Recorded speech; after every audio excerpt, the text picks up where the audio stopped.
Hello my dear students, देखिए बेटा आज मैं आप लोगों के लिए equilibrium, chemical and ionic equilibrium के मोस्ट इंपॉर्टेंट टॉपिक्स लेके आया हूं जो बहुत ज्यादा ही पूछे जाते हैं आप लोगों से क्वेश्चंस में, यूटी हो, कोई भी हो, हाफ ईयरली हो या फाइनल एग्जाम हो, 11th क्लास इक्विलिब्रियम में। क्लियर? तो चलिए स्टार्ट करते हैं। Important topics, important topics of equilibrium. सबसे पहले स्टार्ट करते हैं केमिकल इक्विलिब्रियम में। बेटा केमिकल इक्विलिब्रियम में देखते हैं। देखिए आपसे कभी भी ना ऐसे क्वेश्चन नहीं पूछेगा जिसमें rate law of chemical equilibrium को नॉर्मली अप्लाई करना हो। ठीक है, आपसे क्वेश्चन पूछेगा relation between KC and KP के बीच में, relationship between KC and KP, KC and KP के बीच में जो इक्वेशन होती है KP is equal to KC R T delta N. ठीक है, ये वाली इक्वेशन इंपॉर्टेंट है। दूसरा आपका रिएक्शन क्वॉशेंट,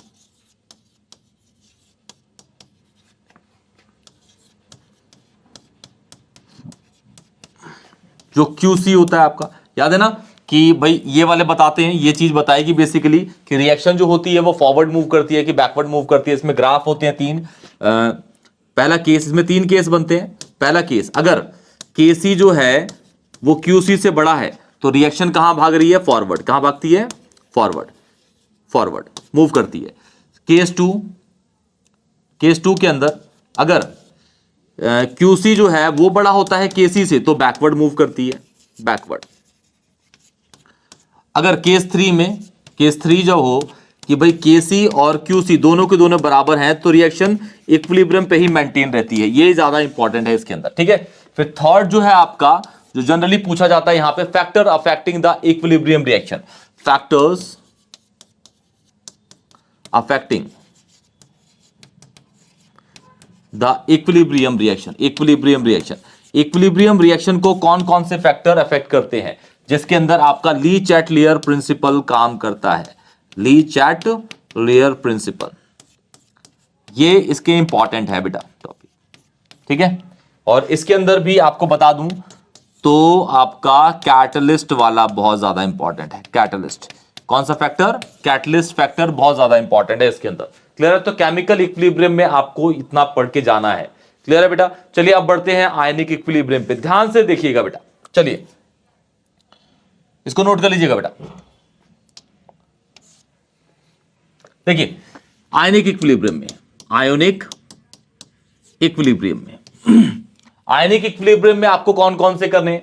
सबसे पहला आपको acid base concept, acid base concept में आपको अरेनियस का नहीं पढ़ के जाना। तीन है वैसे basically, Arrhenius, acid base concept, जो कि बहुत ज्यादा पूछा जाता नहीं है। ठीक है, बहुत रेयर है। लेकिन जो सबसे ज्यादा इंपॉर्टेंट है, सबसे ज्यादा इंपॉर्टेंट है आपका Bronsted Lowry, Bronsted Lowry acid base concept, acid base concept, Bronsted Lowry acid base concept बहुत ज्यादा इंपॉर्टेंट है। और इसमें भी इसके conjugate acid, conjugate acid and conjugate base, and conjugate base, conjugate base वाले क्वेश्चंस। क्लियर है? बहुत ज्यादा इंपॉर्टेंट है। सेकंड इसके अंदर आपका इंपॉर्टेंट है एसिड बेस के अंदर ही लुईस वाला भी, लेकिन लुईस वाला इतना इंपॉर्टेंट नहीं है जितना आपका ब्रोंस्टेड लॉरी है, क्योंकि अगर आप इसके बैक एक्सरसाइज के क्वेश्चंस देखेंगे ना, A B Lewis acid base, तो सबसे ज्यादा जो पूछे जाते हैं वो आपकी यही ब्रोंस्टेड के बहुत ज्यादा क्वेश्चंस है। ठीक है, उसके बाद आपको, आपके पास ना ऐसे क्वेश्चंस होते हैं कि भाई एक जूस है, न्यूमेरिकल बेस बता रहा हूं, एक जूस है जिसका पीएच है आपका सपोज कहते हैं 4.7 है, तो इस जूस में H प्लस की कॉन्सेंट्रेशन कितनी होगी ये निकालना होता है।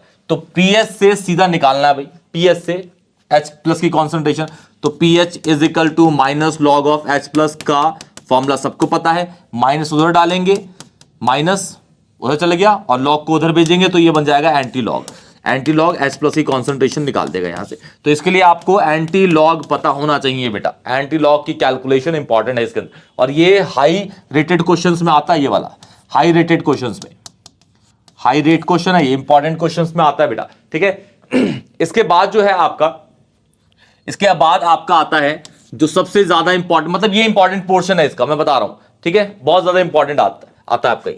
उसके बाद है आपका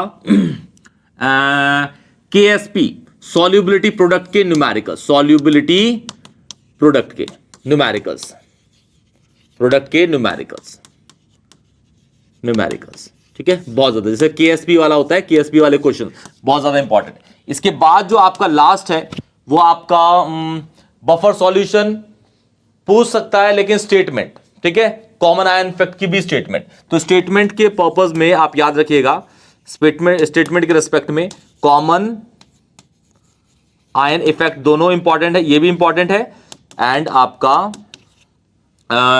बफर सॉल्यूशन भी इंपॉर्टेंट है, बफर सॉल्यूशन, ये सारे के सारे आपके इंपॉर्टेंट टॉपिक है, किसके, आयनिक इक्विलिब्रियम के। क्लियर बेटा, वीडियो अगर अच्छी लगे तो दोस्तों को शेयर करिएगा, और इन्हीं में से क्वेश्चन आएंगे, आई एम डैम श्योर आप लोग चेक कर सकते हैं। क्लियर बेटा, एक नंबर की क्वेश्चन की कोई गारंटी नहीं होती, वो कहीं से भी कोई भी लाइन उठा के डाल देते हैं, लेकिन जो मेन है 3 मार्क्स के, 5 मार्क्स के, 2 मार्क्स के क्वेश्चन यहीं से ही आएंगे, आई एम डैम श्योर, आप लोग पेपर देख के चेक कर लीजिएगा। क्लियर बेटा, कोई भी डाउट होगा तो प्लीज कमेंट सेक्शन में बताइएगा, वीडियो को लाइक करिएगा, चैनल को जरूर सब्सक्राइब करिएगा। तब तक के लिए टेक केयर बेटा।